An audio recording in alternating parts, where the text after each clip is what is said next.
capítulo 23, a partir do versículo 39, e leremos até o 43. O 43 é o versículo chave, mas os versículos 39 ao 42 nos dão o contexto do 43.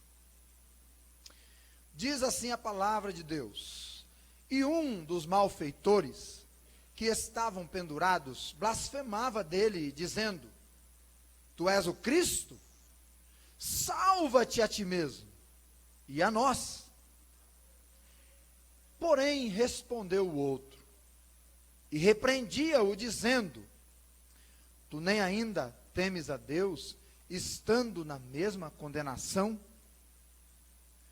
E nós, na verdade, com justiça, porque recebemos o que os nossos feitos mereciam. Mas este nenhum mal fez. E disse a Jesus: Senhor, lembra-te de mim quando entrares no teu reino. Então Jesus lhe respondeu: Em verdade eu te digo que hoje estarás comigo no paraíso. Quero chamar a sua atenção para esse versículo, onde Jesus diz: em verdade, ou verdadeiramente eu te afirmo, hoje você vai estar comigo no paraíso. Que Deus abençoe a leitura da sua palavra no nosso coração.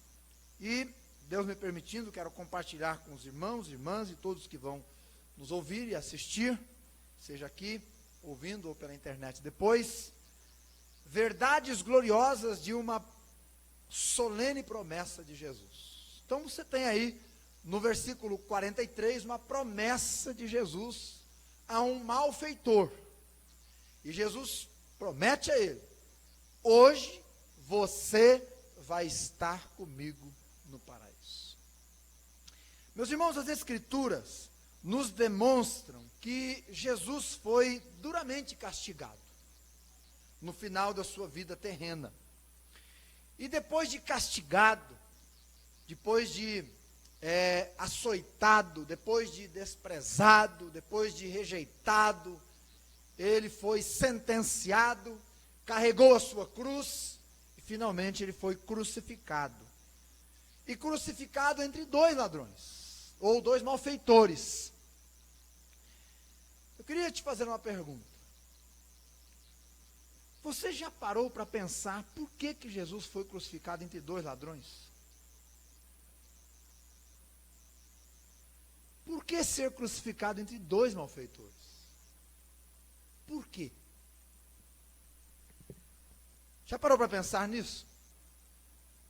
Talvez algumas pessoas iriam dizer assim: olha, é que na verdade Jesus era tido como malfeitor pelo governo. E então eles não fizeram distinção e, como estavam crucificando algumas pessoas, Jesus foi no meio. E crucificaram Jesus entre dois ladrões. Alguém iria dizer assim também: não, isso é pura coincidência, né? Podia ter sido da direita e os ladrões à esquerda. Alguém mais poderia dizer assim: olha, isso foi uma estratégia para que ficasse bem visível a todos, que eles não tinham dúvida de que Jesus ele era realmente alguém que eles tinham mínima consideração. Era um malfeitor e, como tal, tinha que estar entre os malfeitores. Enfim, muitas pessoas poderiam argumentar muitas coisas. Mas, no meu ver, irmãos, Deus não faz nada por acaso, não há acidentes de percurso, não há arranjos na história divina. Tudo que acontece é um propósito muito claro no reino de Deus e da parte do próprio Deus. Então acredito eu que havia um motivo muito claro para Jesus estar ali. E perceba que mesmo quando eles estão na cruz, estão crucificados, pregados, em sofrimento, eles conversam. Há um diálogo. E por que não dizer um triálogo? Porque eram dois ladrões e Jesus. Então eles conversam ali na cruz, estando em sofrimento. E você já percebeu que é comum pessoas em sofrimento conversarem também? Você vai num cardiologista fazer uma consulta de rotina, teve lá um piripaque. Sabe piripaque? Então, isso aí. Né? De repente o coração dá aquela acelerada, e aí a gente fica meio tenso, né? Porque nunca aconteceu. E você sabe que quando o coração acelera, a gente ouve, né? É interessante. E aí a gente fica um pouco receoso, eu vou no cardiologista. Aí você vai lá, né? A gente vai normalmente pensando que o único que tem problema de coração sou eu. Agora surgiu um problema de coração, de repente você chega lá, na antessala do cardiologista tem umas 30 pessoas. E aí está todo mundo sentado em silêncio até você chegar. E aí depois que você chega ali, logo a conversa rola. Começa a conversa. O que você tem? Por que você está aqui? Faz tempo que você trata com esse doutor aí? Ele é bom? Você está tomando que medicamento? E o papo acontece, né? Enquanto isso, o entra e sai da sala vai acontecendo até chegar a sua vez. Então, normalmente, quando há um certo sofrimento, as pessoas também conversam, mesmo ali naquele momento difícil. E não foi diferente na cruz. Mesmo no momento de grande sofrimento, e há pelo menos 3 crucificados ali, há uma conversa. E quando Jesus chega à cruz, ele já é bem conhecido. Em todo o império, em toda, não é, toda aquela região, inclusive os malfeitores o conhecem, porque eles pedem para ele fazer milagres. Sua fama era de alguém que realizava milagres. Então, não demorou muito para que um daqueles malfeitores, depois de terem blasfemado de Jesus, porque eles blasfemaram, os outros evangelhos dizem isso, logo um deles vira para Jesus como que exigindo, determinando, né, que Jesus fizesse alguma coisa. Se o Senhor é o Cristo, então salva-te a ti mesmo e a nós também. Faz alguma coisa. Mas o outro o repreende. Repreende esse malfeitor e diz: não, você não vê que nós estamos aqui porque somos culpados, mas este que mal fez. E é interessante que a partir desse instante, esse malfeitor, ele passa a olhar Jesus com um olhar diferente. Ele reconhece que está diante de alguém que não é alguém comum, de alguém que não é uma pessoa qualquer, de que é alguém que pode fazer por ele não só libertá-lo de uma cruz, mas libertá-lo do inferno, libertá-lo da condenação eterna, libertá-lo do seu pecado. E aí ele mira em Jesus, e ele tem um diálogo com Jesus ali, realmente, onde ele admite a sua culpa, reconhece o justo julgamento, e porque ele está ali, e ele confessa Jesus como seu Senhor ali, e ele pede para Jesus a vida eterna. É a sua última oportunidade, é o seu último momento, ele está morrendo. Instantes depois, seus olhos se fecharão neste mundo para nunca mais abrir aqui. Mas antes disso, ele enxerga o Rei da Glória, ele enxerga Jesus, e ele fala com Jesus, e ele crê em Jesus, e ele faz um pedido a Jesus. E Jesus, que estava ali, ao meu ver, por causa desta alma, entre 2 ladrões, além de estar na cruz por minha alma e por sua, mas entre 2 ladrões havia um motivo por estar entre 2, aquela alma precisava ser salva, ele estava ali, ele ia salvar aquela alma. Então ele olha para aquele malfeitor, talvez, né, com muito sacrifício, porque está pendurado numa cruz, talvez só com o canto do olho, e ele diz: eu te digo, eu te afirmo, ainda hoje você vai estar comigo no paraíso. Meus irmãos, esta é uma grande promessa. Esta é uma promessa maravilhosa. Esta é uma promessa para toda a eternidade. Pode você imaginar, na última hora, ele ouvir da boca de Deus: você vai estar comigo no céu. Que delícia para aquela alma naquele momento, não? Meu querido, nosso Deus é um Deus de promessas. E as promessas de Deus têm pelo menos 4 características. Primeiro, elas são infalíveis. Portanto, aquele homem foi estar com Jesus no céu. E nós o veremos lá, porque estaremos com ele, amém? Estaremos com ele. Segundo, elas são boas. Não, elas não são boas, elas são maravilhosas. Terceiro, elas são exclusivas e inclusivas. Na sua maioria, elas dizem respeito ao povo de Deus. E número 4, elas são eficazes. Josué 21:45 diz assim: nenhuma promessa falhou, de todas as boas palavras que o Senhor falara à casa de Israel, tudo se cumpriu. Promessas são infalíveis. A Bíblia relata pelo menos 7.487 promessas. Pode anotar aí se você quiser. 7.487 promessas. É promessa que não acaba mais, né? É muita promessa. É muita coisa. Nenhuma delas, diz Josué 21:45, nenhuma delas cai por terra ou deixa de se cumprir. Nenhuma delas. E esta que está diante dos nossos olhos, que foi feita por Jesus a um malfeitor na última hora. Na última hora. Pai da Silvana, nossa irmã em Cristo, a Silvana, esposa do Nilson, o pai dela passou por uma cirurgia essa semana, e ele está com uma doença bem rara, por assim dizer. A risco de vida. E ele passou por uma cirurgia essa semana. Nós visitamos ele a semana passada, fui lá com o pastor Carlos, visitamos ele, o Cláudio estava lá. E um homem de coração bastante duro. Mas essa semana o Cláudio postou que na madrugada, acho que depois da cirurgia já, de madrugada, aquele homem de coração duro a vida inteira, quebrou-se diante de Deus. E houve salvação naquela madrugada, naquela alma. Meus irmãos, Jesus disse: hoje estarás comigo no paraíso. É uma promessa de Jesus a um malfeitor e àquele que crê.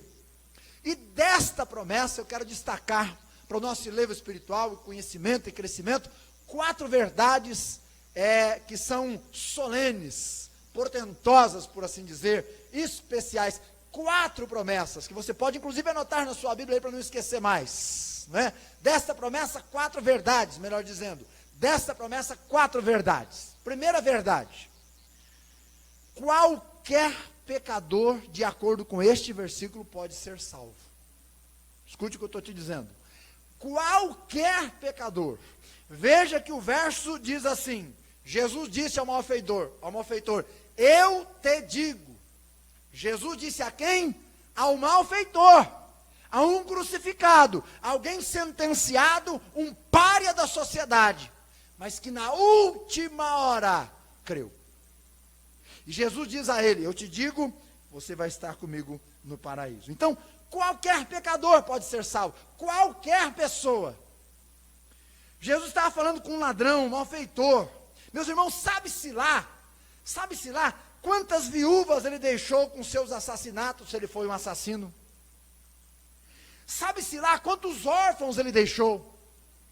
Sabe-se lá quantos prejuízos ele causou com seus roubos?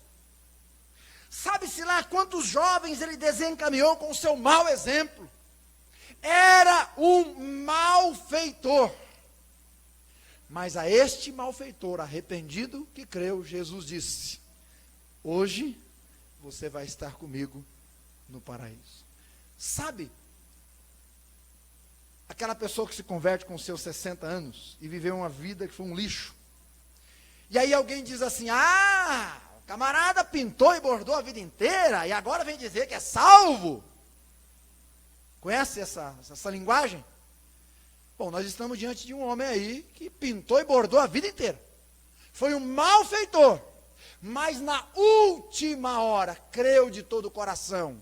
E Jesus disse a ele: você vai estar comigo no paraíso. Então, quando alguém te disser isso, traga essa pessoa para ver a história do malfeitor.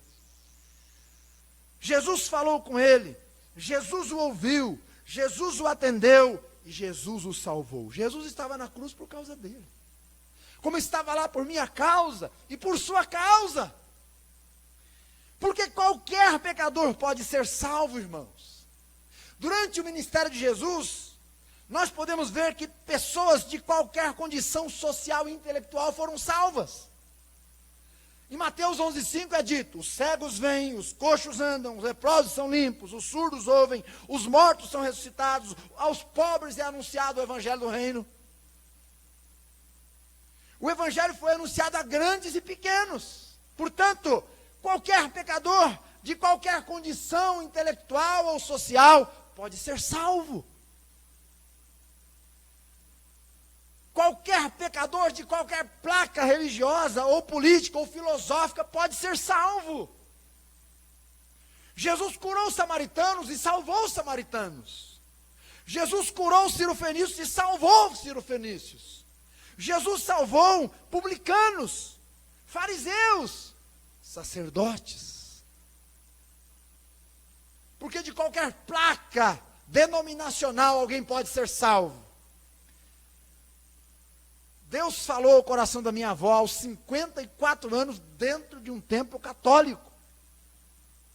Porque o chamado à salvação vem do coração de Deus ao coração do pecador. Ela já estava ouvindo a mensagem do evangelho. Mas quando ela estava lá dentro, olhando para aquelas coisas, não é? Aquele templo suntuoso e todas aquelas figuras humanas ali, Deus disse a ela: isso não salva. Esse não é o caminho. Qualquer pecador pode ser salvo, de qualquer nacionalidade.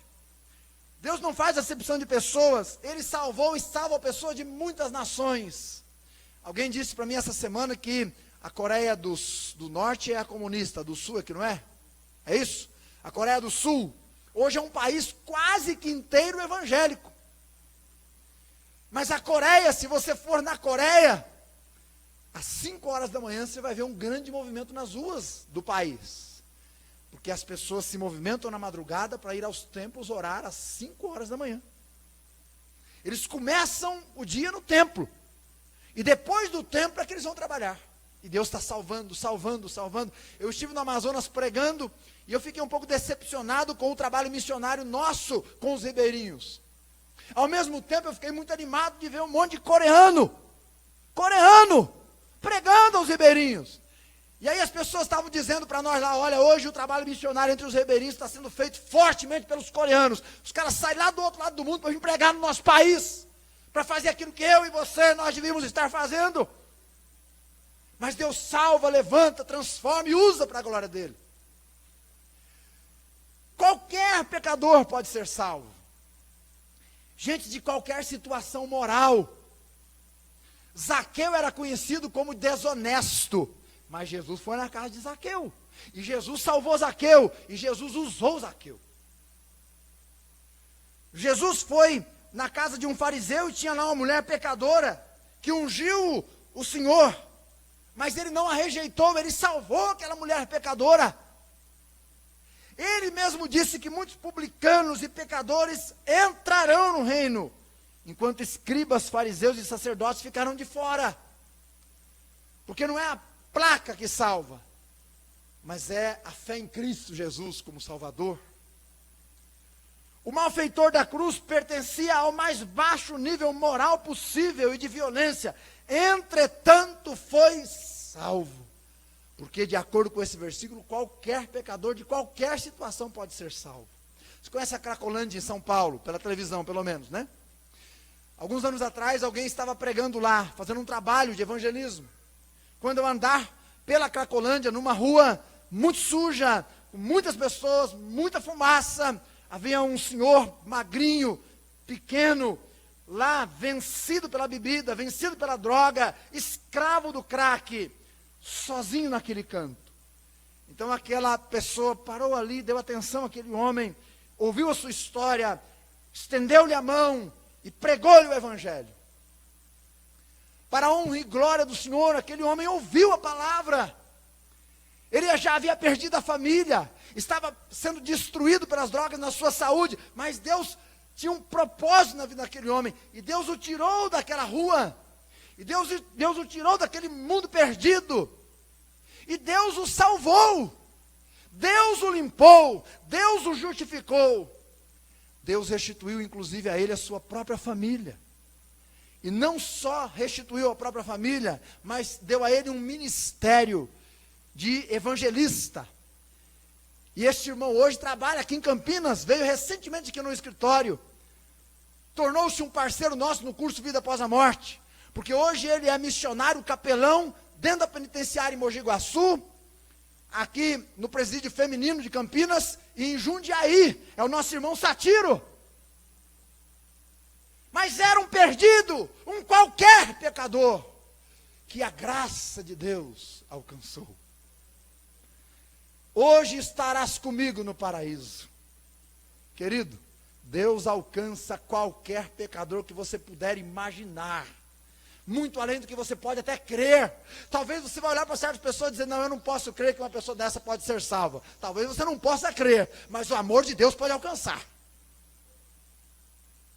Nunca mais olhe para um ser humano, seja quem for, esteja no estado que estiver e pense, como alguém desse pode ser salvo? Porque o poder de Deus, o poder do Evangelho, o amor do Evangelho é maior do que qualquer pecado humano. Já disse Paulo, onde abundou o pecado, superabundou a graça. Deus tira da podridão aqueles que estão morrendo. Hoje estarás comigo no paraíso. Primeira verdade, Deus pode salvar qualquer tipo de pecador. Louvado seja Ele, né? Isso para mim dá uma esperança muito grande, irmãos. Eu quando penso no Nebis, quando eu penso que na nossa região, quando eu penso em estudantes, quando eu penso em trabalhadores, quando eu penso em donas de casa, eu fico pensando, Senhor, quem é que o Senhor vai salvar? Porque a tua rede está sendo lançada. O Senhor diz que quando lança a rede, pega todo tipo de peixe. E eu quero conhecer logo eles. Segunda verdade desta promessa: a salvação não depende de méritos ou obras humanas.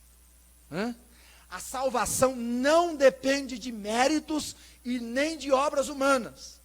Porque Jesus disse a um malfeitor, hoje estarás comigo no paraíso. Querido, paraíso é céu. Hoje. E céu é um lugar santo para pessoas santas, onde habita o Deus santo. Isso é o céu.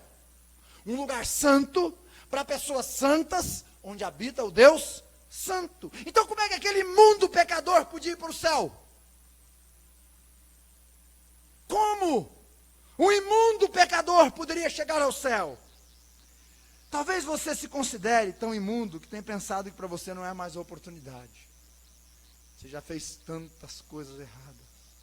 E tantas vezes também já disse que estava arrependido e voltou a fazer tudo de novo. Mas eu quero dizer para você que se você respira, então há oportunidade. Este homem era um pervertido, um perverso. O que ele fez para receber uma promessa tão maravilhosa de Jesus? O que é que um crucificado, que vai morrer daqui a pouco, pode fazer de boas obras para ser salvo? Nada. Ele não tinha como fazer mais nada. Ele estava pregado numa cruz. Então, se obras salvassem, esse homem nunca teria salvação. Mas graças a Deus, que não é por obras de justiça praticadas por nós, mas a obra de justiça praticada por Ele, pelo Salvador, por Jesus. Meu querido, o máximo que boas obras fazem é deixar fora do céu o pecador que nelas confia.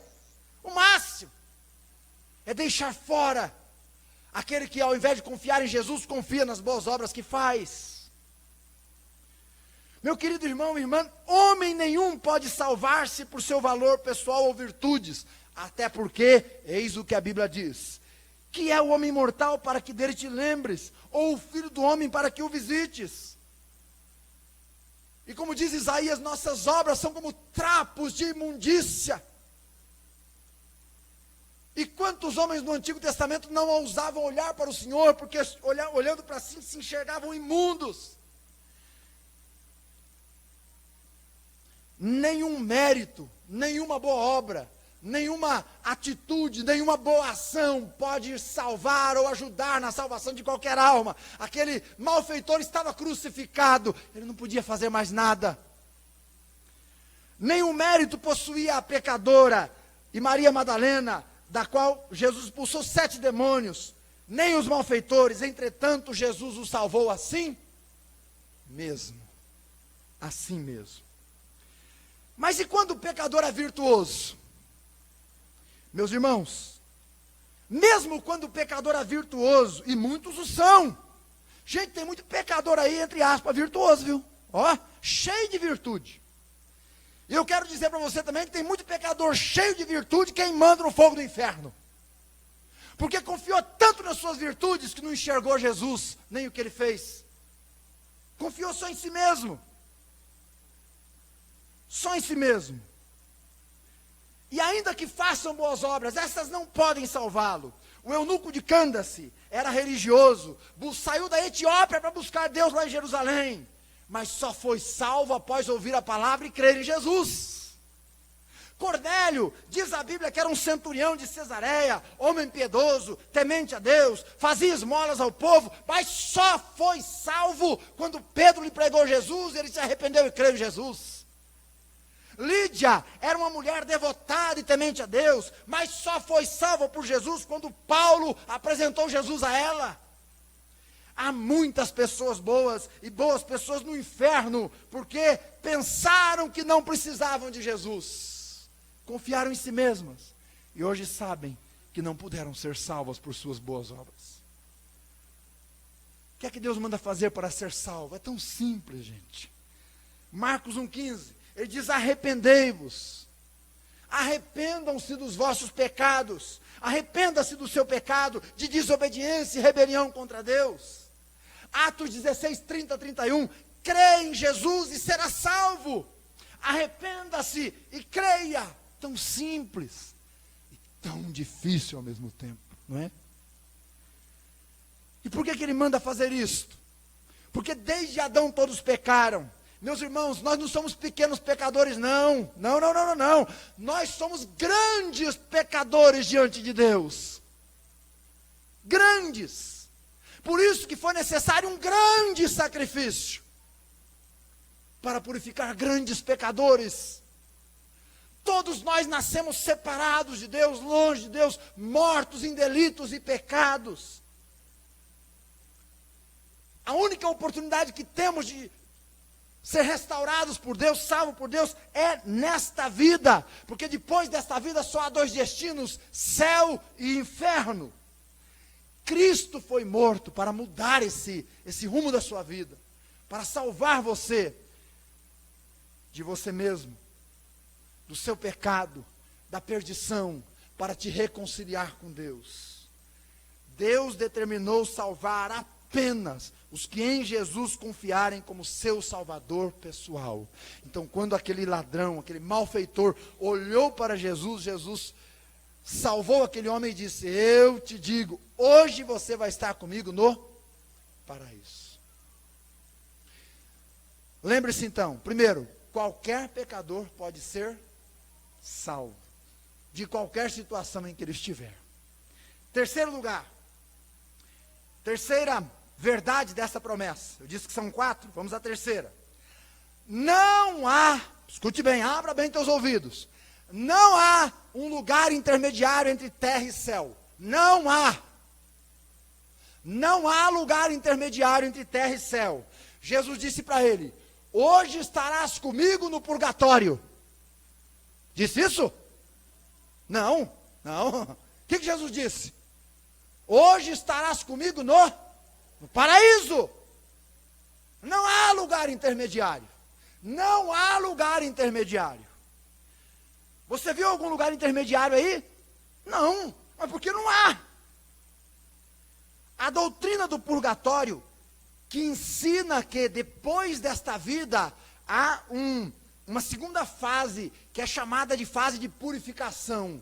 Então, se você não alcançou a vida eterna aqui, prega-se, não se preocupe. Nesta segunda fase, a fase de purificação, não é? Que é um estado É um estado intermediário entre a terra e o céu. Nesse estado intermediário, aqueles que ficarem vão fazer aí sacrifícios, penitências, oferendas, e aí vão te ajudar nesse estágio intermediário a chegar ao céu. Esta doutrina, além de ser uma falsa esperança para quem vai, é uma mentira para quem fica. Porque ela está baseada na mentira de 2 Macabeus 12:46. Para começar, 2 Macabeus é um livro apócrifo. Quer dizer, um livro que não é verdadeiro. Segundo, em nenhum outro canto da Bíblia, em nenhum lugar das Escrituras, ensina que há uma segunda oportunidade. E que alguém pode salvar ou fazer alguma coisa por quem já foi.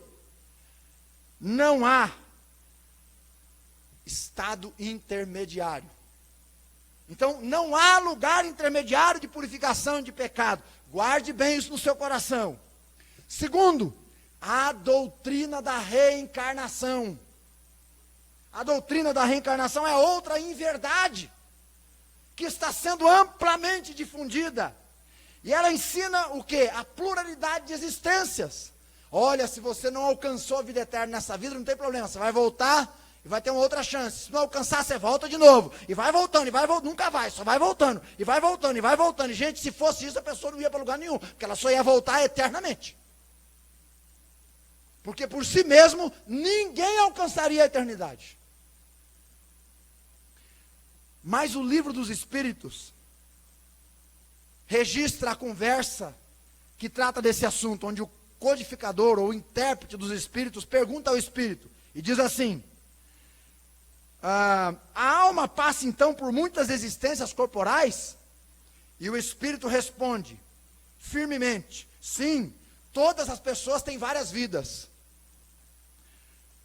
Olha só, uma pessoa pergunta para um espírito: de quem é esse espírito? Quem é esse espírito, se não o espírito do enganador? Porque isso não é bíblico. Mas a palavra de Jesus é certeira. Ele diz: hoje você vai estar comigo no paraíso. No paraíso. Não há estado intermediário, não há reencarnação ou reencarnações. O autor de Hebreus enfatiza: aos homens está ordenado morrerem uma vez, e depois disso vem o juízo. Se houvesse, meu irmão, minha irmã, meu amigo, se houvesse um lugar intermediário ou novas encarnações, Jesus não diria àquele malfeitor naquele mesmo dia que estaria junto com ele no céu. Ele não diria. Se houvesse estado intermediário ou reencarnação, o sacrifício feito por Jesus teria sido insuficiente. No entanto, as Escrituras dizem, em 1 Pedro 2,24, por suas feridas fomos, de uma vez por todas, sarados. Hebreus 9,14, o sangue de Cristo purifica completamente. 1 João 1,7, o sangue de Cristo limpa completamente. 1 Coríntios 6, o sangue de Cristo lava, justifica e santifica. Ponto final. Se houvesse estado intermediário ou reencarnação, Deus teria dito isso para o Enoque e para o Elias. Mas ele não disse. Se houvesse, Jesus teria cometido um grande equívoco na história do rico e do Lázaro. Porque na história do rico e do Lázaro, que é uma história verdadeira, não tem lugar intermediário. Fato é, Jesus disse ao malfeitor: nós vamos sair daqui para o paraíso. Não há reencarnação e não há estado intermediário. É segurança, é confiança. Meus irmãos, esta é a verdade bíblica. Não há novas oportunidades depois da morte. Não há estados intermediários. A promessa é segura. Fecham-se as cortinas na terra, abrem-se os portais da eternidade, ou o portal que dá entrada à cidade celestial, onde você ouvirá o coral de anjos e você vai adorar o Senhor, ou abre-se a porta incandescente do inferno, onde eternamente a pessoa é lançada e está longe de Deus. Hoje estarás comigo no paraíso. É certeza. Não há reencarnação e não há lugar intermediário. Última verdade. A salvação acontece imediatamente quando a pessoa crê. Perceba, Jesus diz assim: eu te digo, diz a quem? Ao malfeitor que creu, te digo, hoje estarás comigo no paraíso. Ele acabara de crer. E Jesus afirmou imediatamente a ele. Meus irmãos, como são felizes os que creem em Jesus. Como são felizes. Quando a pessoa crê em Jesus, o fardo do pecado cai. O sangue de Jesus desce e lava a pessoa. Diante do Senhor, ele é uma nova criatura. No momento exato em que crê. Então, quando essa pessoa fechar os olhos na terra, abrir-se-ão imediatamente no céu. Podemos dizer que quando um filho de Deus está deixando este mundo, seus olhos já estão contemplando o mundo por vir, não é? O mundo por vir, como o primeiro mártir, Estevão, confessou e não negou: eis que vejo os céus abertos, e o Filho do Homem, que está em pé à direita de Deus. Vocês querem me dar uma pedradinha? Dê de uma vez, dá grande, que é para eu ir embora logo. Isso porque no momento em que ele partia, ou um pecador parte, o pecador arrependido, crê, ele é salvo e está seguro. Porque ele nasce de novo, ele é lavado dos seus pecados, ele é feito filho de Deus, ele é selado com o Santo Espírito da promessa, ele torna-se imediatamente cidadão do céu, ele tem o seu registro de nascimento feito no céu. Há uma festa que é celebrada pelos anjos, quando uma alma se converte e passa a fazer parte da família de Deus, meus irmãos. Deus arranca esse miserável pecador perdido do reino das trevas e transporta para o reino do Filho do seu amor. Ele é coberto pela mão do Pai, pela mão do Filho, pelo sangue do Cordeiro. Que dom inefável é a salvação. Eu tenho aqui em minha mão um celular. Dá para ver que é um celular, né? Vou ligar o meu celular aqui. Se ele ligar. Ligou. Pronto. E eu tenho aqui em minhas mãos a foto de um casal com uma menininha. É um irmão venezuelano. Eu conheci ele há pouco tempo. Ele diz assim: meu nome é José Gregório Santaella Lopes. Cresci aí no humilde bairro de Sant Félix. E claro que eu não vou falar castelhano aqui. Eu vou falar na língua que eu sei falar, né? Mas ele vai dizer aqui, aos 15 anos, eu era um menino muito rebelde. E eu fiz meus pais sofrerem muito. Mas por alguma razão, eu brigava com Deus e perguntava: onde estás, Deus? Por que me criastes? Uma noite, diz ele, uma segunda-feira, uma amiga ia saindo da sua casa e eu a vi e perguntei: para onde é que você vai? E ela disse assim: você quer saber para onde eu vou? Vamos comigo. Ele disse assim: vou. Uma moça me chama para sair, eu vou, né? E ele foi, ele disse: eu fui com ela. Eu pensei, ela vai em alguma festa. Está bem arrumada, está feliz. Ela vai para alguma festa, eu vou junto. E no caminho ela disse assim: eu vou para a igreja evangélica. Aí ele disse assim: durante o trajeto eu fiquei muito bravo com ela, porque eu não queria ir para a igreja. Eu queria ir para uma festa. E quando fomos chegando próximo daquela igreja, porque agora eu não podia mais dizer não para ela, eu disse que ia com ela, eu escutei uma voz. E eu conhecia aquela voz que estava falando no microfone. Era um jovem que havia estudado comigo quando eu era pequeno. E ele tinha sido muito mal comigo.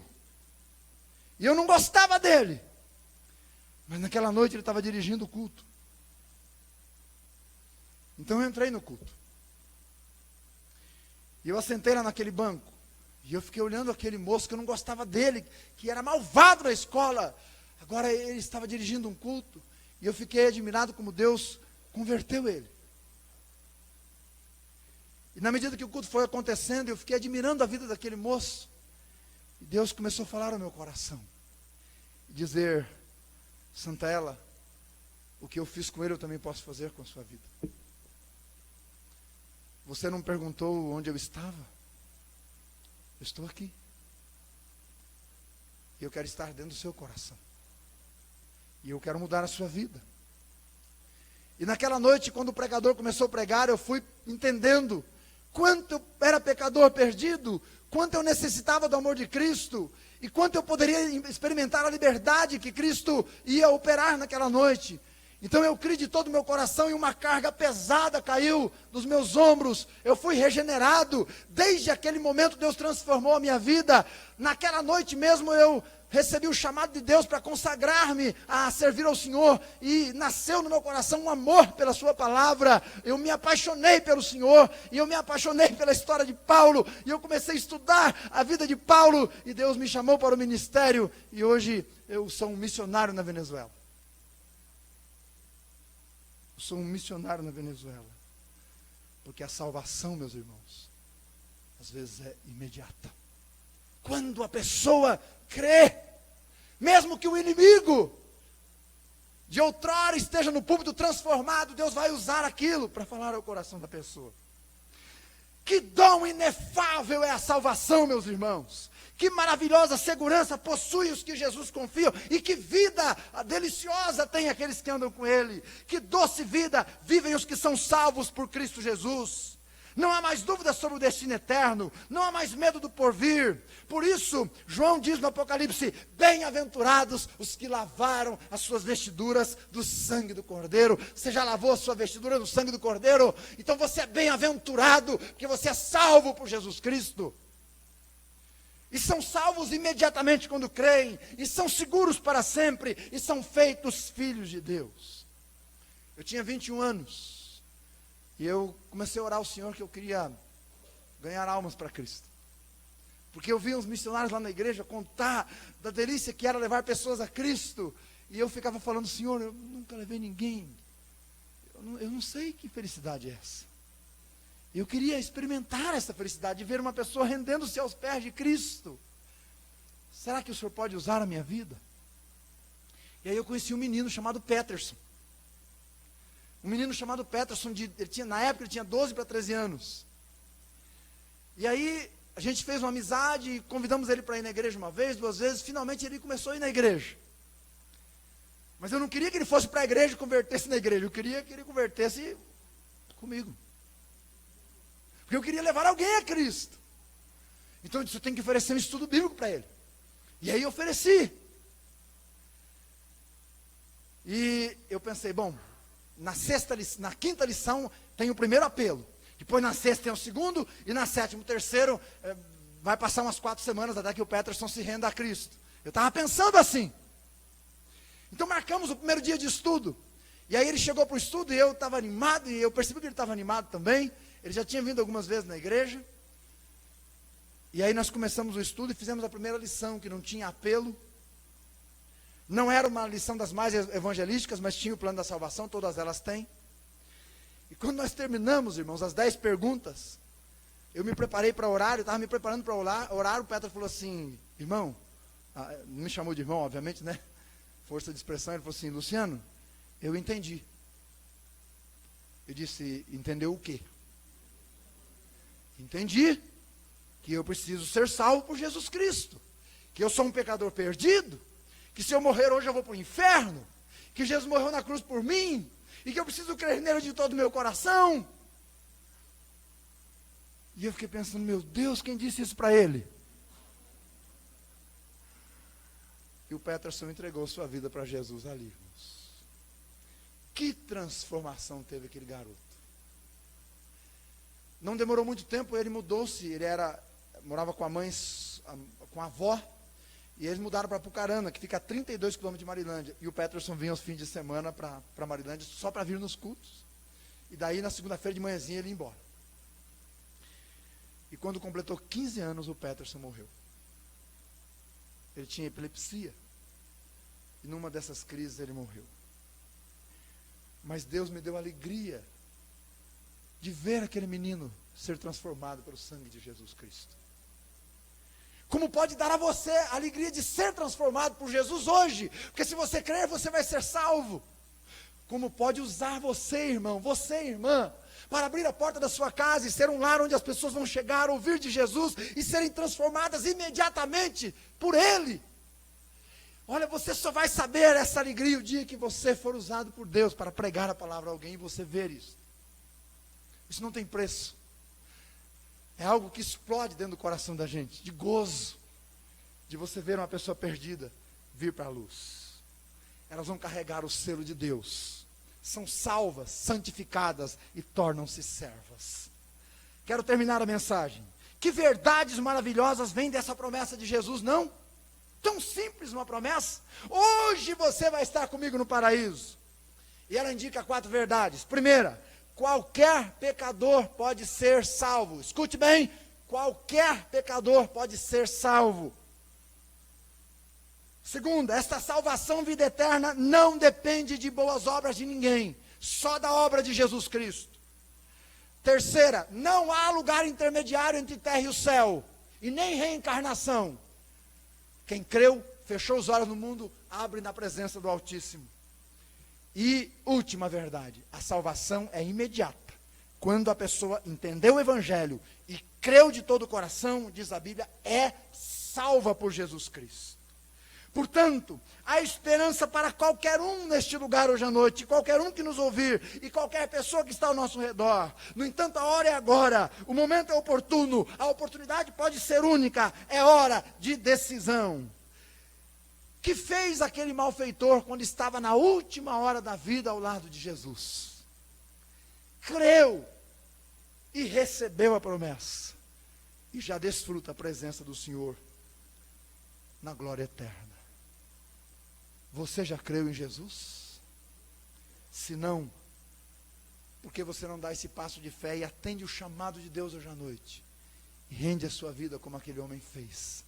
E foi transformado para a glória de Deus. Você já creu em Jesus?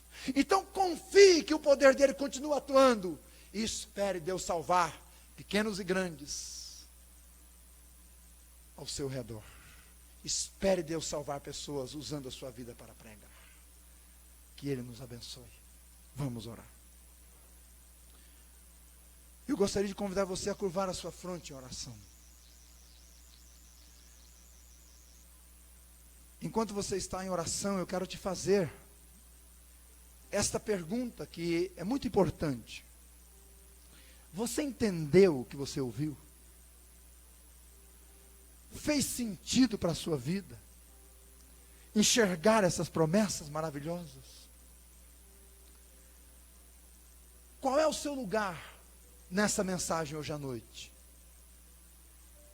Você está no lugar daquele malfeitor que estava vivendo sua vida sem Jesus, e ele sabia que era o último momento, teve a oportunidade e creu. Se você se enxerga como aquele malfeitor, morto em delitos e pecados, longe de Deus, carente da glória do Senhor, que precisa de perdão e salvação, se você entende que essa pessoa hoje à noite é você, e é a você que Deus falou, se você já tem ouvido a mensagem muitas vezes, mas hoje à noite ficou claro que Deus está chamando você à salvação, você a fé em Jesus, você a crer em Cristo como Salvador. Se a você Deus falou, se a você Deus chamou, como chamou aquele malfeitor, eu quero te dar um conselho de amigo. Faça o que aquele homem fez. Agarre a oportunidade. Creia de todo o seu coração em Cristo, para que você também possa passar a ouvir: hoje estarás comigo no paraíso, ou quando você partir, estará comigo no paraíso, no céu. Você vai ter a vida eterna. Se esta é a sua realidade, e se Deus te chama hoje à noite, atenda o chamado, atenda o chamado. Diga: Deus, eu sou um pecador perdido, condenado, morto em delitos e pecados, mas o Senhor tem me chamado, e o Senhor me deu fé para crer hoje, e eu estou crendo agora, e eu quero atender o chamado e entregar a minha vida ao Senhor. Se esta pessoa é você, erga uma de suas mãos e diga: pastor, ore por mim. Eu quero render minha vida a Jesus hoje, agora, neste momento. Erga uma de suas mãos, para que nós possamos orar por você, pela sua vida, para que você possa ter a certeza da vida eterna. Há alguém?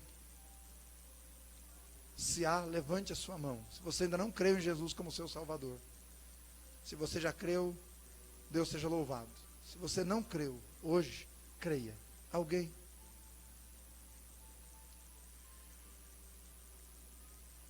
Pai querido, nós queremos agradecer ao Senhor pela Tua palavra e por essas verdades maravilhosas. Que o Senhor continue operando e trabalhando, e que estas verdades maravilhosas que vêm da Tua promessa possam, ó Deus, não somente nos manter firmes, doutrinados, mas também cheios de expectativa e amor, porque muitas almas estão por aí pelas quais Jesus morreu, que precisam ser salvas, e elas serão, quando ouvirem a Tua palavra, e o Teu Espírito convencê-las, e elas se renderem aos pés da cruz, crendo em Jesus como Salvador. Portanto, reacende nosso coração, anime-nos, faz-nos ser evangelistas, pregadores, proclamadores, homens e mulheres de Deus, que amam as almas, e que falam do Senhor a estas almas, e que como Jesus viu aquele homem ali, crer nele, nós possamos ver muitas pessoas crerem em Jesus como Salvador. Pai Santo, obrigado pela Tua palavra, que ela seja solidificada em nossos corações, em nome de Cristo, amém.